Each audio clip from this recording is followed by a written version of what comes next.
So we are on chapter 20 of your biology book. We're going to go into this chapter on arthropods. What are arthropods? Well, you can guess by the picture, right? Bugs, well, what we call bugs. But there's quite a lot of arthropods, even those that are not quite looking like bugs, like crustaceans. So anyway, invertebrates are animals without backbones. And we're going to be talking about the characteristics of arthropods, insects, metamorphosis, anatomy of a typical insect, insects and man, arachnids, centipedes, millipedes, crustaceans. So let's get going.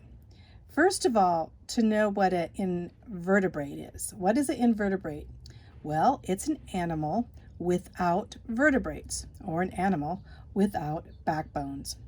97% of animals are invertebrates, and they have magnificent variety. There's all different types of invertebrates, from the simple protozoa to a giant squid. There's awesome diversity.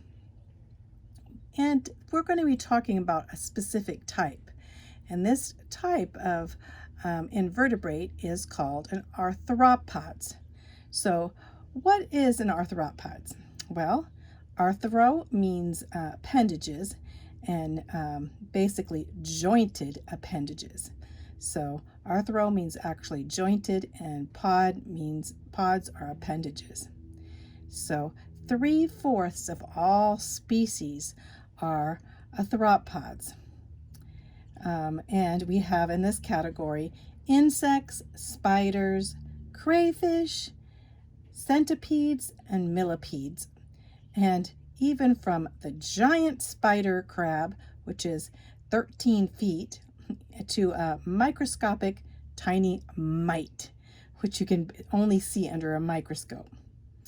They live in all climates and in all environments, from 20,000 feet from the Himalaya mountains at that height, to the frozen tundras, to the surface of the oceans, to the burning deserts, far underground. And man actually eats some arthropods for food.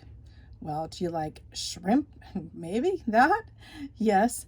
And then some arthropods are parasites, and they transmit diseases like African sleeping sickness, or bubonic plague, or malaria, or Rocky Mountain spotted fever, or typhus, or yellow fever. A lot of different diseases are transmitted by arthropods, or mainly in the category of insects too, which is under arthropods.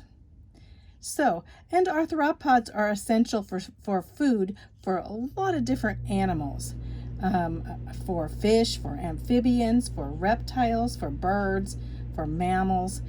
They all eat insects, so there's an inexhaustible supply of food in this category, and it's an essential link in what we call the food chain. So let's move here, see if I can move.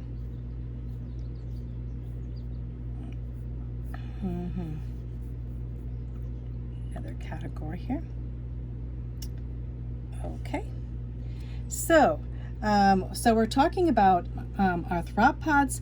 The phylum here at the top, if you can see, let me get my pointer here so we can see the table here. These are the major groups of arthropods.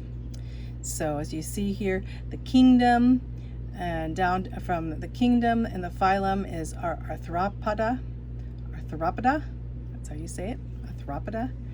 And in here we have insects, then arachnids, centipedes, millipedes, and crustaceans. So what's the difference between all of those? Well, if we look at the insects is the largest class here. These are the different classes here, the groups and the description here. So we have how many species are here. So we have the insects. The class is Insecta, and they're invertebrates with an exoskeleton. that have 3 distinct body regions, 3 pairs of jointed legs, 1 pair of antennas, and compound and simple eyes, and a trachea for breathing. There's 1 million different species in the class of insects, insecta, and examples are honeybee, mosquito, beetle, ant. Those are all considered insects. There's, let's see, 4 times as many different species as all other classes combined. It's a huge class of insects, insecta. The other is, the next is arachnids. When you think, what do you think of arachnids? I hope you think of spiders. But there's also scorpions, mites, and ticks in the long. They're in the class Arachnidia. And they're invertebrates with exoskeleton, 4 pairs of jointed legs, simple eyes, no antenna, and most have 2 distinct body regions instead of 3. So there's 90,000 different species, all kinds of spiders, of course. On to centipedes. Centipedes and millipedes. Centipedes have an exoskeleton with a flattened body, many segments, 1 long pair of jointed antennas, 1 pair of legs per body segment, that's a lot of legs, and 1 pair of venom claws. Millipedes, well, centipedes are in the class Chelopoda, and millipedes are in the class Diplopoda. And they have an exoskeleton with a rounded body with many segments, 1 short pair of jointed antenna, and 2 pairs of legs per body segment. They just have a lot of different parts there. So you have the number of species of centipedes is 3,000. The number of millipedes species is 10,000. Can you believe that? Then the last we have crustaceans. What are crustaceans? They're invertebrates with an exoskeleton, 2 distinct body regions, jointed legs, 2 pairs of antennae, but most have gills for breathing. There's 45,000 different species under the crustaceans, and the subphylum is Crustacea. So, and of course we have lobster, shrimp, woodlouse. There's a lot of different crustaceans. In fact, 45,000 different kinds of crustacean. Lobster and crab, shrimp, those kind of crayfish. Okay. So let's talk, we're going to talk about insects. Let me see here. I can get some pictures here going. We're going to talk about metamorphosis in just a little bit. Let's stay back with the insects. Okay, let's talk about insects. Insects, 70% of all animal species are insects. And what are people that study insects called? The scientist that studies insect is called an entomologist. Entomologist. Let's see if I can say that right. Entomologist. There we go. So those are the ones that study insects. Okay.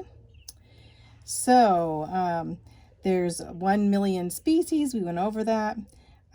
Let's talk about what they have. Basically, insects have 3 regions, and we're going to talk about those regions. What are those regions that the insect has again? They have a head, a thorax, and an abdomen. 3 body regions. They have a single pair of antennas, like 1 pair of antennas, and they use them for feeling. The adults have eyes. They have a simple eye. They actually have 3 simple eyes, and they have 2 compound eyes. That's like 5 eyes. They breathe through this trachea tube, and then they have 3 pairs of jointed legs. 3 pairs of jointed legs. That's 6. So if you say, how many legs does an insect have? 6, right? Arachnid would have 8, but an insect has 6. And then it has 1 or 2 pairs of wings. So now we're going to go to the life cycle of an insect. So we're going to focus on the insect in this chapter.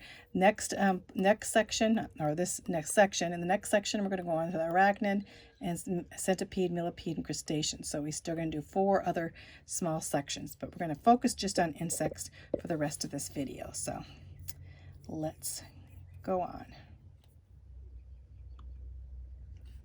All right, now we're going to talk about metamorphosis and stuff, which is pretty important. First of all, the life cycle of an insect. Do you know how long insects live? Well, most of them don't live very long. Some live just weeks and some live for days, but there's a few of them that live longer. A cockroach lives 1.5 years long for a cockroach. So if you have cockroaches in your house, they can produce for 1.5 years, and that's a whole lot of cockroaches. And then there are bees and ants. Bees and ants can live up to 5 years. So you can have a beehive with bees living in there for 5 years. Then, of course, there's what's called the cicada bug. The cicada is a type of locust, and it's very unusual because it can live 17 years. 17 years, 13 years in the United States. Those are two different kinds of cicada. But they only live a few months as a flying adult insect. Most of the time of that 17 years is almost all of the time, except a little bit, they live in the nymph stage. So they live kind of in that nymph or larva type stage, before. So then they die. When they come out, they die right away. Cicadas don't live very long as an adult. Let's just say that. Most insects begin their life cycle as an egg, and we'll talk about that when we're talking about reproduction. There's the wingless silverfish, and it hatches as a miniature replica of the adult. And so it just hatches, and it's a tiny little adult, and it grows into a bigger adult. It's kind of what the grasshoppers do, but they have a incomplete metamorphosis. Incomplete metamorphosis means they don't go into a cocoon, right? So metamorphosis means change. And so let's talk about the incomplete. There's two different types of metamorphosis. There's the complete metamorphosis, and that's when we have a butterfly, caterpillar turning into a butterfly. That's complete. And then we have the incomplete. So the incomplete here is this is a grasshopper. And so the grasshopper goes through these little stages, and it looks like the adult, but it doesn't have wings. You notice it has wings here. Up here at the first stages, they don't have wings yet. And they're not in proportion to the adult yet, right? So they're a little different body proportions. So a lot of different, not just grasshoppers go through incomplete. Dragonflies do the same thing, and mayflies and crickets, locusts and roaches and termites. They molt several times. When they molt, they get rid of their exoskeleton, and then they go into another phase. And so grasshoppers molt 5 times.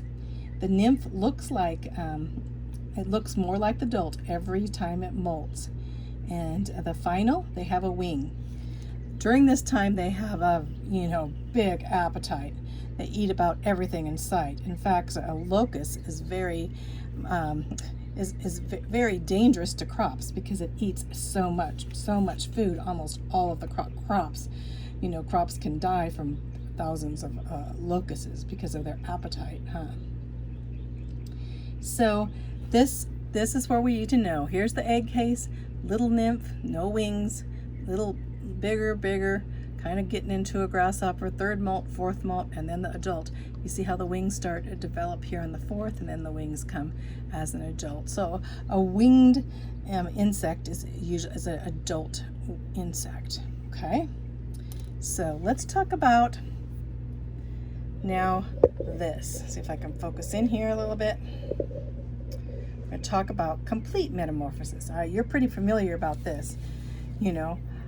Butterflies, right, do complete metamorphosis. So they go from an egg to, here's the egg, to a larva. And so as the larva there, it looks like a worm, and it eats a lot. It's insatiable eating. There's a lot of different types of larvae, not just caterpillars. We have grubs. Beetles have larvae, and they call them grubs.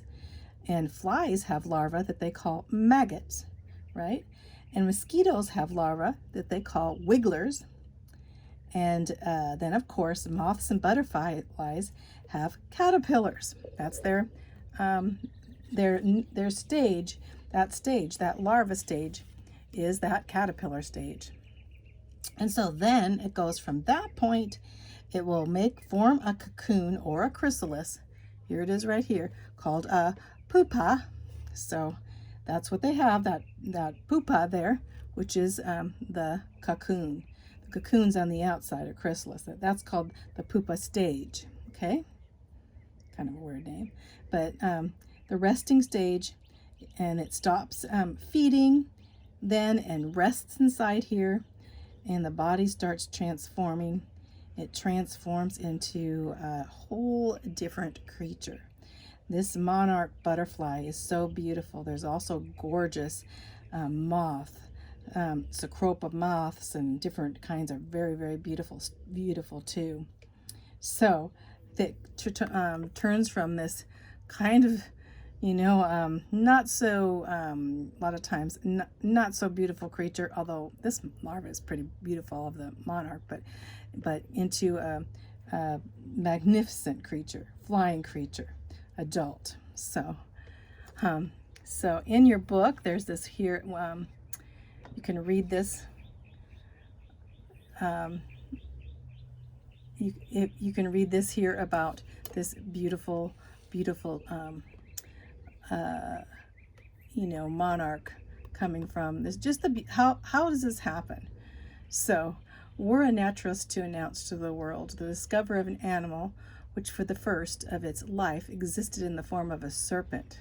Think of that serpent, which then penetrated into the earth and, weaving a shroud of pure silk from the finest texture, contracted itself within this covering into a body without external mouth or limbs, and resembling more than anything else an Egyptian mummy, and which lastly, after remaining in this stage without food and without motion, should at the end of that period burst its silken cerements, struggling through its earthly covering, and start into the day as a winged bird.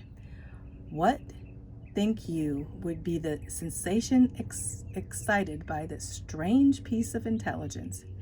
After the first doubts of its truth were dispelled, what astonishment would be succeeded? So, anyway, how magnificent God has for this little creature lava to turn into such a beautiful creation, right?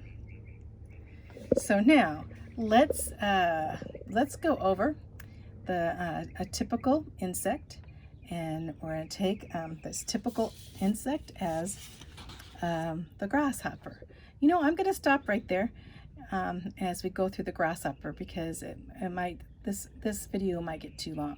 But let's stop, and we'll go on in just a little bit with another video.